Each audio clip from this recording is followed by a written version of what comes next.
Video 0401, parameters. Yep, we're talking about them again, but this time I want to look at them in a little bit more depth. So, from your Chapter 4 folder, open up Chapter 4, Parameters, Start. And here we have a fairly familiar looking family. So let's take a look at those parameters.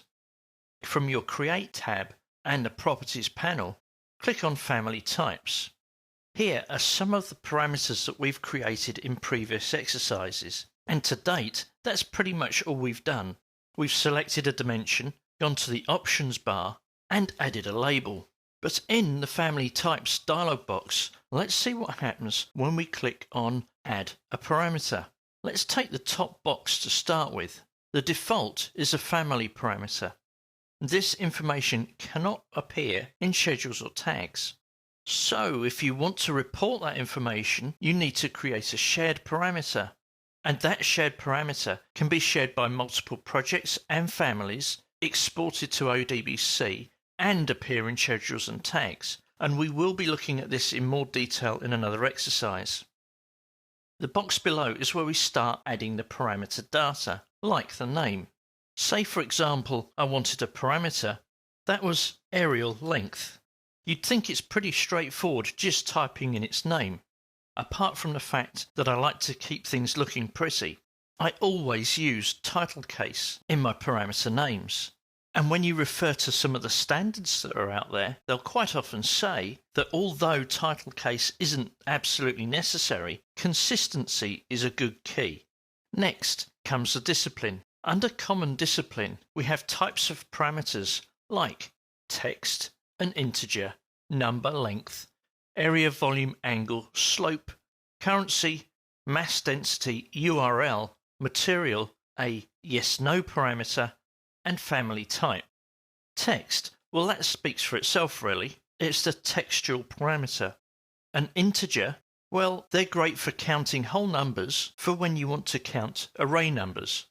Number, length, area, volume, and angle, slope, and currency, well, they're all pretty self-explanatory too. Mass density, yep, we can add that one in, that's okay. URL, fine. Material, that's the material that's based in the material library. Yes, no gives you the ability to control the visibility of an object. And family type then allows you to display a particular family. This is all pretty powerful stuff. And finally, group under. Well, with a length, I'd quite possibly go with grouping the parameter under dimensions. But we do have a fair list here of where we can group particular parameters. Now we've just looked at the Common Discipline. We also have structural, HVAC, electrical, piping, and energy. And all these disciplines have their own types of parameters.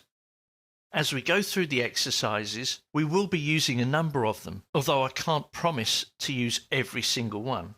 You'll see as I change the discipline and then the type of parameter, Revit will default to what it thinks is the correct grouping, but you can change it.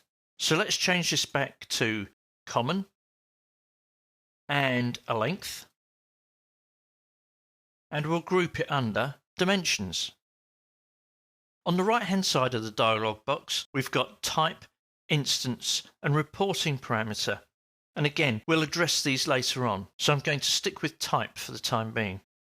Click on OK. And now we'll see that we have aerial length. It's set to 0, so we can change this. And now the parameter is set in our project, we can then assign it to a dimension.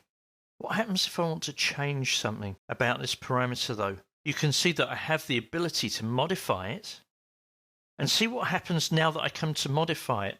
I can change its name, but I can't change its discipline or type. It is now fixed as a length parameter.